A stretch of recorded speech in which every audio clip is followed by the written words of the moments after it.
That night was a very long night. I'm thinking at that point, I hope we don't sink, because I knew the extent of the damage. I'd been down and taken a look at it, and I knew that we were in bad, bad shape. We had a lot of dead folks, a lot of gravely wounded folks on that ship, including the captain, who toward the end of the shift, toward the end of the 15 hours, had regained consciousness and was sitting up in his chair, but not saying much, just sat. Help was finally on its way. Ships from the 6th Fleet were steaming towards the Liberty and would reach her the next morning. It was quite a sight to see so much of a flotilla there, the carriers. And we looked and we said, God, what a flotilla. Where the hell were you? Why didn't you come?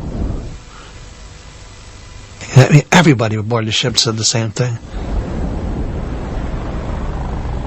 The Liberty was now heading to Malta for emergency repairs. An important visitor was helicoptered aboard. Admiral Isaac Kidd was leading a naval inquiry into the attack. His behavior surprised the sailors. I thought he was a very strange person because he took his stars off and walked around, tried to walk around like a regular guy. You know, everybody knew who he was. But I thought that was rather strange. I didn't buy into that one real easy. He took his eagles off, and he says, well, guys, he says, you just pretend that I'm one of you guys now. Tell me all about it.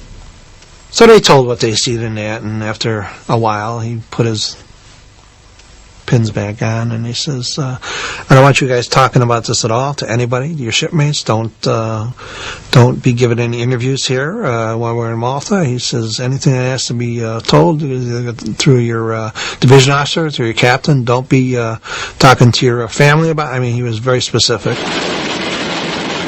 By this time, all the injured men had been taken aboard the rescue ships.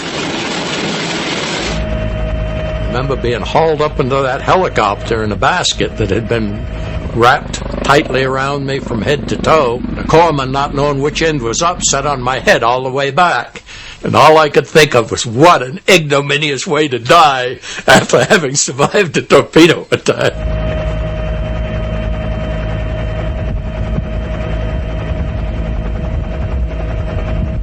They took the wounded and the dead off and took them to the USS America, where we were then taken into their hospital area.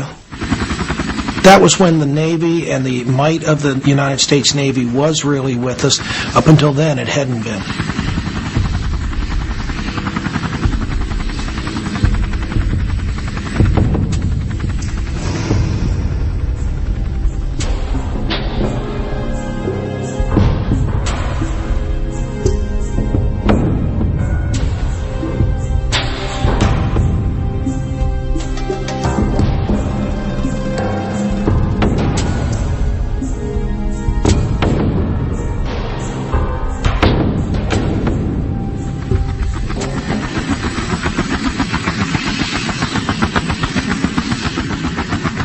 An unarmed American ship had been attacked by Israeli planes and boats. 34 sailors were dead, and the U.S. had done nothing to help.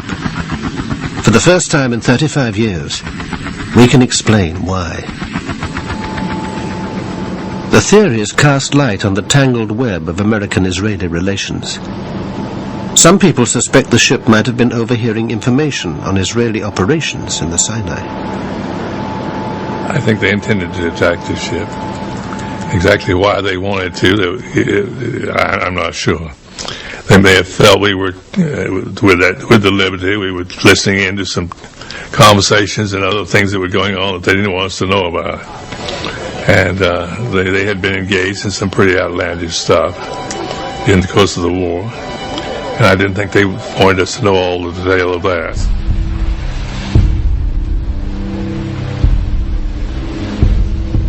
I don't think that we would have cared.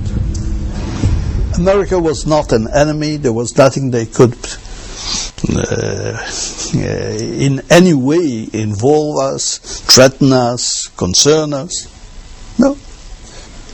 I don't even know what were the task of the Liberty. What the purpose? To find out how the war was going on? I don't know.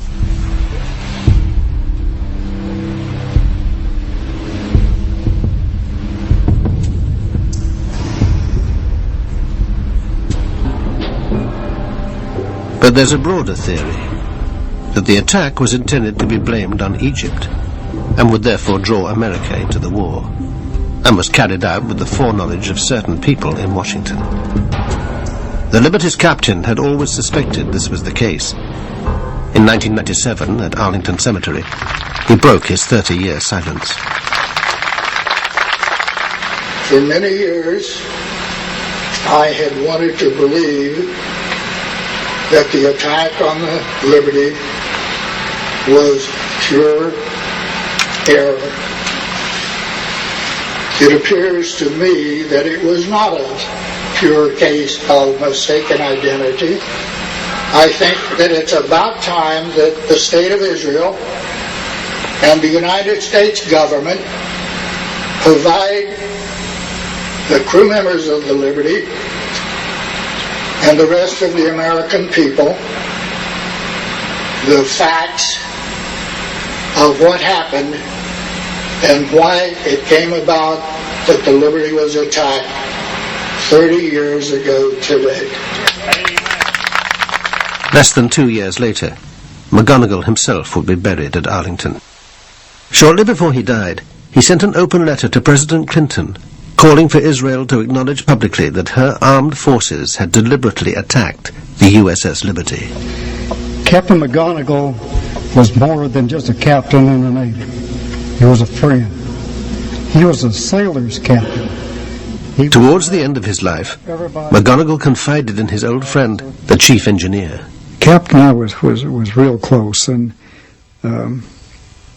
every time I'd see him while he was in the hospital, he would cry, and he called me a few years, 2 or 3 years before he died. He was going to be in Washington for me to come up there, and I sat in the room with him. We chatted a while, and then he got started telling me that those SOBs really did us in, George. And I said, "What are you talking about?" McGonigal went on to say that if the Liberty had been sunk with all hands, the blame would naturally fall on Egypt and her Soviet backer. We were guinea pigs to be sunk, and then we could say Egypt and Russia did it. That way the United States could have stepped right in and helped Israel. We found evidence that this was part of a larger plan hatched by Israeli and American intelligence to invade Egypt and overthrow Nasser, a plan codenamed Cyanide.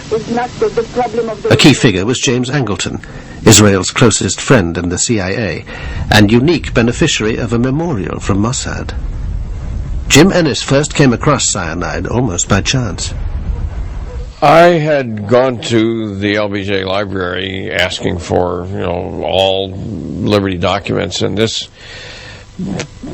one-page paper came out of nowhere. Minutes from the 303 committee. The 303 committee was a secret group that used to meet at the old executive office building, round the corner from the White House. 303 committee was simply a device for examining covert operations of any kind and making a judgment on behalf of the president so he wouldn't be nailed with the thing if it failed. Here, in April 1967, the committee met to discuss a sensitive Defense Department project. It would involve the Liberty with a highly risky submarine operation to help Israel. Scribbled on the minutes is a note: submarine within UAR waters, another term for Egypt. Especially the fact that this was in the Liberty file suggested that this had to do with the submarine that was near us and with cyanide and all the other things. Dave Lewis had also heard about cyanide. One of his officers had told him the ship was carrying secret documents in connection with a submarine project. He said, there are sealed orders in my